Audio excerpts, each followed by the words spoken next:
So the Health Department is facing stiff opposition to the current health regulations as the country battles what some experts say is a fifth wave of infections.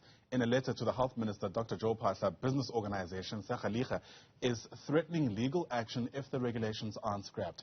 In fact, they've given the minister until Wednesday to respond to their calls. So how worried is the government really about these pockets of resistance, especially with the state of disaster now lifted? Well, let's make sense of it for you now. Bring in the Health Department's Deputy DG, Dr. Nicholas Crisp, who joins us via our video link this morning. And Dr. Crisp, it's great to have you on the program as always. Thanks for making time. Are any of these threats of litigation giving you sleepless nights? Morning, Anna, and morning to the viewers. Well, I think we now have, if I take note of that last comment you just made, at least 7 court cases going on at the same time. So my understanding is that the courts are not prepared to entertain 7 parallel processes all about the same thing. So there's a discussion about binding them all into one case. But since I'm not a legal person and I don't really understand how the courts work, I'll leave it to all the state attorney and all the legal advisors to deal with it.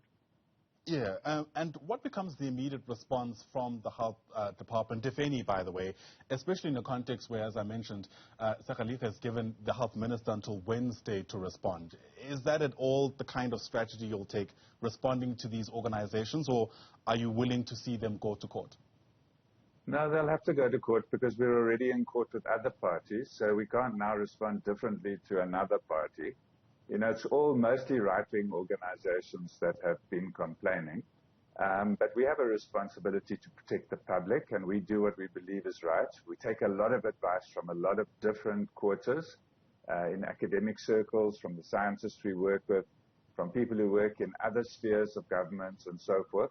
So right now what we are trying to do is make sure that we are ready and we are not irresponsible, and that we do what is necessary to make sure the public do not get unnecessarily exposed to the virus. And we continue to appeal to people to vaccinate, notwithstanding the fact that there are others who've taken us to court to try and stop vaccination programs. You know, there will always be people who have differences of opinion. That's the nature of a democracy. They're entitled to do that, but they must prove that it's in the interest of everybody, not just in the interest of themselves, to do whatever it is that they would like to do differently. Yeah, on that note, to what extent is there disagreement among the advisors that the Health Department listens to? So in the formal advisory body, we listen very closely. And I mean, I sit in on all the meetings and I talk to all the people who are involved, and we are on one page in that space. There are people who are not official advisors to the government, but who get quite a lot of airtime in the media and are very prominent on social media, who are also academics and who are also scientists and so forth, who have differences of opinion. And that's also fine. You know, globally, we talk to people in the World Health Organization and other countries, and we know there are people with different opinions. So it's to be expected. But the group that we work with and that we listen very intently to advise us very clearly on what to do. And they were busy again last week, very specifically looking at some of the minor details of how to word and how to convey what we are doing as well. Yeah. You know, in the past, what's formed part of the criticism against the Health Department is that we're not privy to all those conversations. To what extent do you reckon that opening up those channels might actually lead to a greater consensus across society? Because I'm sure you'll admit it's not ideal at best to have prominent health experts speaking out against what government is trying to do. So every advisory is published on the department's website. The process of getting to an advisory is a discussion and a debate. There are 3 ministerial advisory committees on COVID with different objectives. The one deals with vaccines. What is the evidence for a vaccine? Which vaccines? Which are safe? What age groups? How and when do you give them? Can you mix them, etc.? These are people who study the science all the time. They're working with the virus and the vaccines all the time. The second group are people who are a mixture of clinicians and people who work in the laboratory space and across patient care. That's the Ministerial Advisory Committee. And they are looking at evidence not specifically of the vaccines and the science of the vaccines, but of the behavior, the epidemiology and behavior of the disease. And then there's a third group who are looking at our social behavior. And they include people from religious bodies, from community groups, and from traditional bodies as well. And so they see things from a different perspective, and they hear communities in a different space, the non-scientific space. So one is blending the inputs that come from a wide range of people, and all of the advisories, everything that comes out as a formal advice to the government is published on the department's website. We were a bit slack at one point when things were really busy, and it took a while to get them onto the website. But now we have an undertaking that within 7 days, the advisory goes onto the website.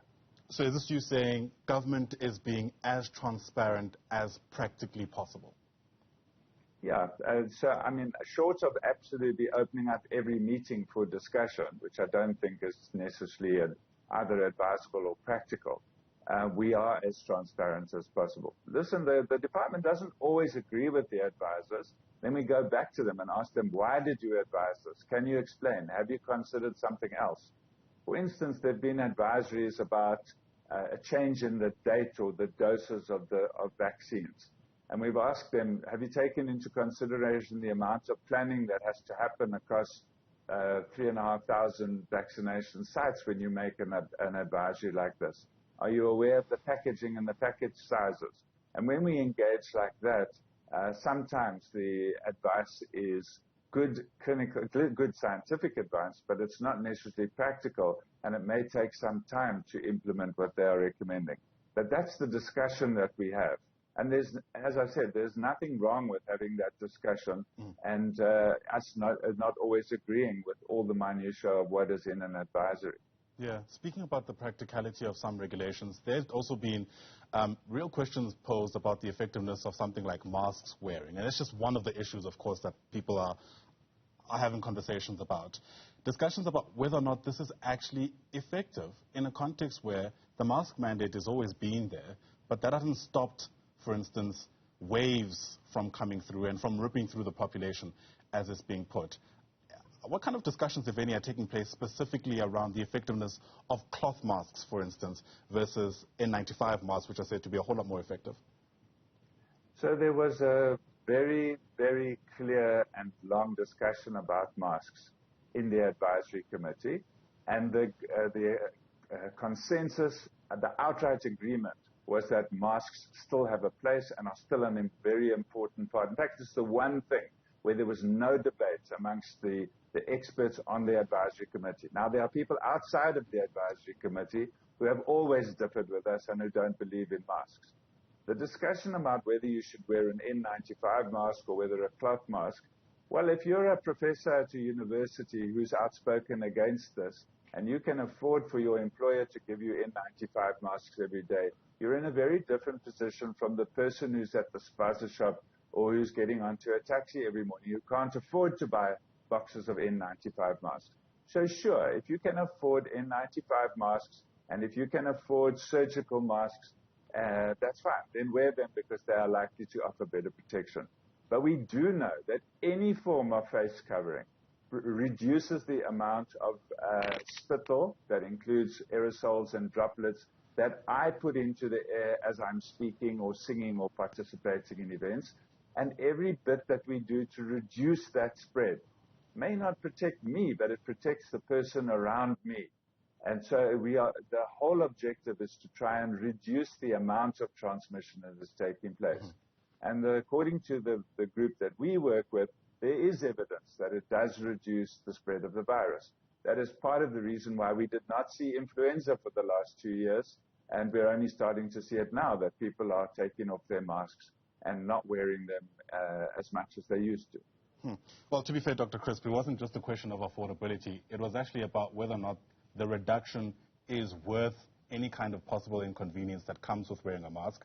You're saying, yes, the intervention of something like a mask is worth it, and there are, real effects versus not keeping the mask on. Yeah, that's what I'm saying. And I will continue to wear my mask when I'm in crowded spaces. If I'm far away from other people, I'm not so adamant about wearing a mask. But the minute I'm in a space where I can be putting droplets and aerosols and spraying my spittle into the air around other people, I will continue to wear my mask. And I believe that the evidence is quite adequate that it does protect you.